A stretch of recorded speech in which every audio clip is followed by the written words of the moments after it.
Assalamualaikum warahmatullahi wabarakatuh. Yang terhormat Ibu Asma Kalimah selaku dosen pengampu mata kuliah Hukum Pendudukan dan Keimigrasian Universitas Gadjah Mada Yogyakarta, serta teman-teman yang menyaksikan presentasi ini. Sebelumnya, perkenalkan nama saya Agatha Syarifah Ramadhana sebagai moderator yang berjudul Permasalahan Hukum dan Kependudukan atas Jaminan Kesehatan. Dan di sini saya bersama rekan-rekan saya. Yang pertama ada Ali Umar, yang kedua Afgan Ababil, dan yang ketiga Alia Cahya Handini. Nah, dan selanjutnya untuk mempersingkat waktu, pembaca pertama akan dibacakan oleh saudara Afgan.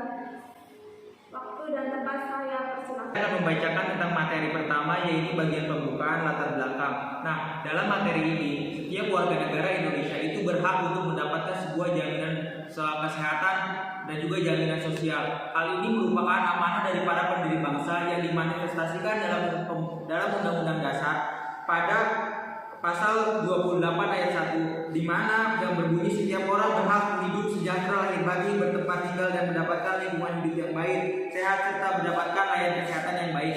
Artinya dalam pembahasan dari Undang-Undang Pasal 28 ayat 1 ini, maka pemerintah Indonesia dari era manapun itu adalah memiliki sebuah kewajiban untuk menyelenggarakan sebuah jaminan sosial kesehatan bagi masyarakat.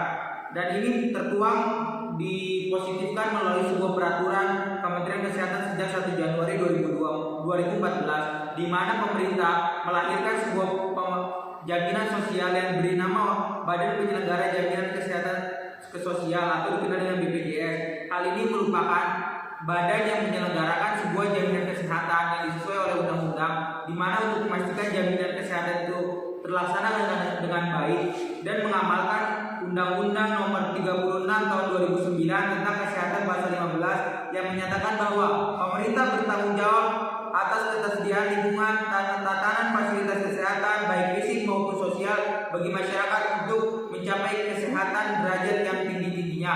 Artinya BPJS di sini didorong untuk melahirkan sebuah fasilitas kesehatan yang menjunjung tinggi nilai-nilai kemanusiaan setinggi-tingginya.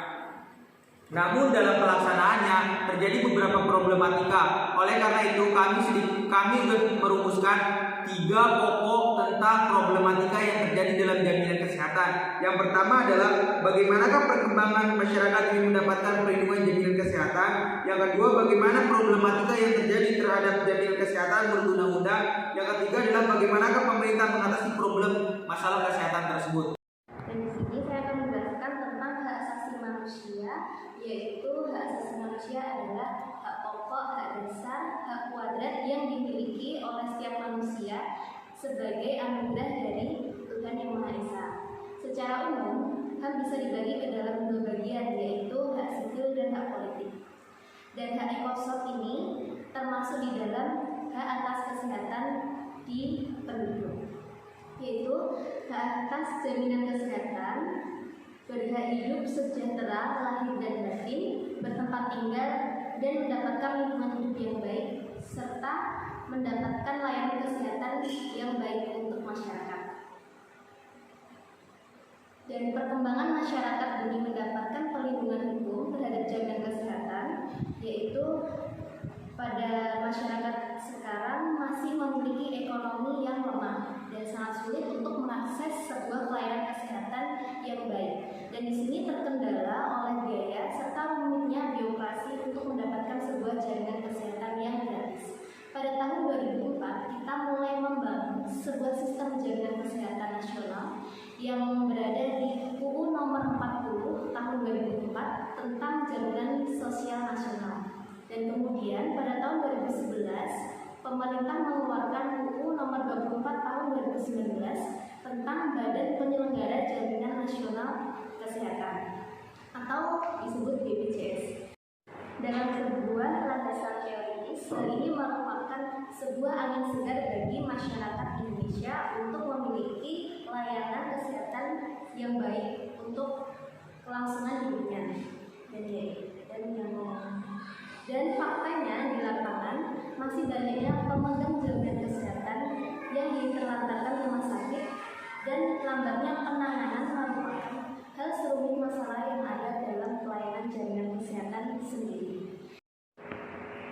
defisit keuangan jaminan kesehatan ini dirasa tidak optimal dikarenakan adanya permasalahan pokok yang menyebabkan jaminan kesehatan itu tidak berjalan dengan lancar, yaitu sekarang dikembangkan kenaikan iuran BPJS. Kenaikan ini dirasa sangat memberatkan bagi masyarakat di Indonesia. Banyaknya kaum miskin yang merupakan pihak yang diamanatkan di dalam Undang-Undang Dasar untuk memberikan jaminan kesehatan. Namun faktanya masyarakat miskin tidak mampu membayar iuran sebagai syarat mendapatkan jaminan kesehatan tersebut. Dan di sini sangat kontradiktif bagaimana orang miskin yang mestinya dilindungi malah menjadi pihak yang terbebani. Dan di sini pada Undang-Undang Dasar jaminan kesehatan bersifat abstrak, lalu dipertegas pada pasal 34 ayat 1, 2, dan 3 yang berbunyi 1. Fakir miskin dan anak-anak terlantar dipelihara oleh negara. Yang kedua, negara mengembangkan sistem jaminan sosial bagi seluruh rakyat dan berdasarkan masyarakat lemah dan tidak mampu sesuai martabat kemanusiaan. Yang ketiga, negara bertanggung jawab atas penyediaan fasilitas pelayanan kesehatan serta fasilitas pelayanan umum yang layak bagi seluruh masyarakat Indonesia. Dan di sini saya akan menjelaskan tentang Undang-Undang Republik Indonesia Nomor 40 Tahun 2004 tentang Sistem Jaminan Kesehatan Nasional Indonesia.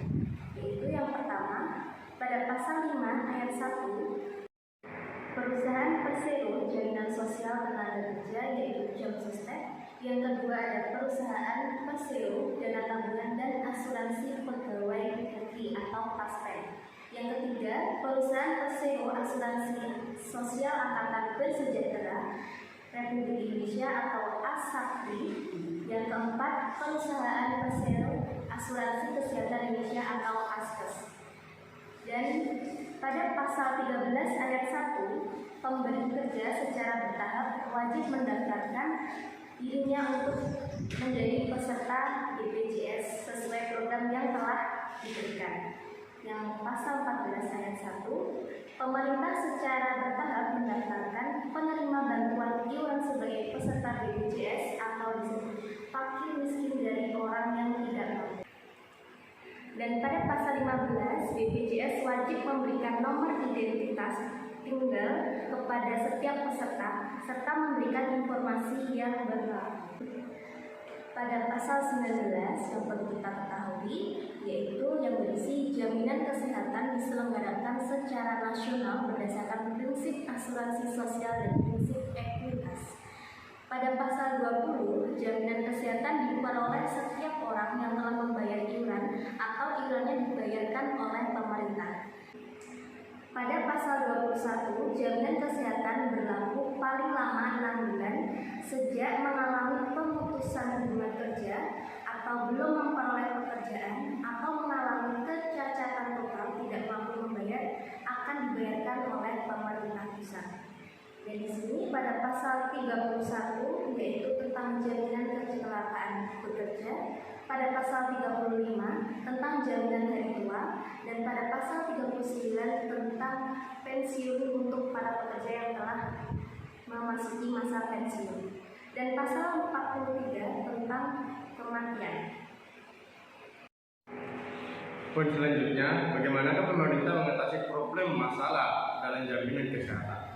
Berdasarkan Badan Kesehatan Dunia atau WHO, sejak tahun 2001 hingga 2010, kemudian menjadi solusi yang dapat dipertimbangkan antara lain pengelolaan BPJS Kesehatan menjadi badan usaha milik negara atau BUMN ataupun persero terbatas secara terbuka. Hal ini menjadi solusi lainnya yang perlu dikaji oleh pemerintah sehingga dana melalui pembayaran iuran yang terkumpul dapat dikelola dengan baik dan dapat dikembangkan dengan begitu akan mengurangi masalah-masalah seperti defisit, fraud, dan sebagainya.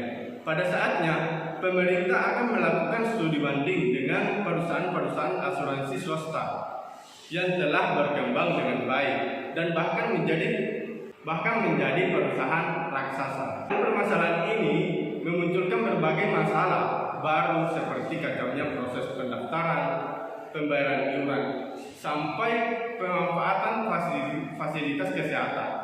Pada akhirnya, masyarakat sebagai pengguna kartu sakti BPJS Kesehatanlah yang akan dapat kesehatan.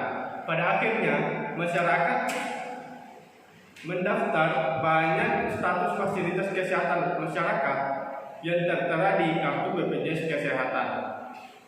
Tidak sesuai dengan apa yang mereka pilih. Masyarakat menuding ini terjadi akibat kelalaian petugas saat memasukkan data peserta. Selain itu, langkah ini juga dapat memberikan peluang kepada masyarakat untuk turut berpartisipasi memperbaiki pelayanan BPJS Kesehatan. Itu penting karena tanpa kontrol dan pengawasan dari masyarakat, BPJS Kesehatan ini tidak mampu memberikan pelayanan kesehatan yang lebih baik. Peraturan tersebut juga menyebutkan bahwa BPJS Kesehatan berkewajiban membantu masyarakat memenuhi kewajiban yang mendapatkan hak mereka. Karena masyarakat ikut aktif berpartisipasi menguasai kinerja dan kualitas pelayanan BPJS Kesehatan, tidak akan ada lagi pihak-pihak yang bertanggung jawab dan berani memperdaya masyarakat. Dengan begitu, pelayanan yang diberikan oleh BPJS Kesehatan dapat membaik hingga akhirnya diharapkan dapat menjadi perpanjangan negara dan memenuhi hak warga negara dan kesehatan. Penutup, program jaminan kesehatan nasional yang dikembangkan di Indonesia merupakan bagian dari sistem jaminan sosial nasional, yaitu tata cara penyelenggaraan program jaminan sosial diselenggarakan melalui mekanisme asuransi kesehatan sosial yang bersifat wajib. Tujuan tersebut adalah sebagai semua penduduk di Indonesia terlindungi oleh sistem asuransi, sehingga mereka dapat memenuhi kebutuhan dasar kesehatan masyarakat yang layak. JKN merupakan suatu konsep yang menganggap bahwa layanan kesehatan dianggap lebih baik diselenggarakan melalui asuransi sosial daripada diselenggarakan oleh pemerintah, yaitu melalui institusi lebih tinggi dalam membiayai kesehatan atas peserta jaminan sosial. Institusi yang dimaksud adalah BPJS. Rakyat diwajibkan membayar iuran BPJS setiap bulannya, paling lambat 15 hari semenjak dokumen diklaim diterima dengan lengkap.